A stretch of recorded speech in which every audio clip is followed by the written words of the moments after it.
Hi friends, ఈ వీడియోలో మనం నెట్ యూజర్ కమాండ్ గురించి తెలుసుకుందాం.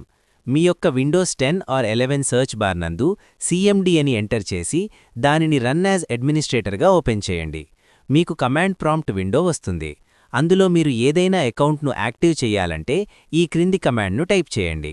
Net user user1/active:yes. పై కమాండ్లో user1 ప్లేస్లో మీరు యాక్టివ్ చేయవలసిన యూజర్ నేమ్ ఇవ్వండి. ఇప్పుడు మీరు నెట్ యూజర్ యూజర్నేమ్ ఎంటర్ చేయగా మీ యొక్క అకౌంట్ యాక్టివ్లో ఉన్నట్లు చూపిస్తుంది. తరువాత మీరు ఏదైనా అకౌంట్ను యాక్టివ్లో లేకుండా చేయాలంటే ఈ క్రింది కమాండ్ను టైప్ చేయండి.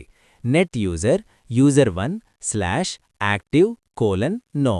పై కమాండ్లో user1 ప్లేస్లో మీరు డీయాక్టివేట్ చేయవలసిన యూజర్ నేమ్ ఇవ్వండి. ఇప్పుడు మీరు నెట్ యూజర్ యూజర్నేమ్ ఎంటర్ చేయగా మీ యొక్క అకౌంట్ యాక్టివ్లో లేనట్లు చూపిస్తుంది.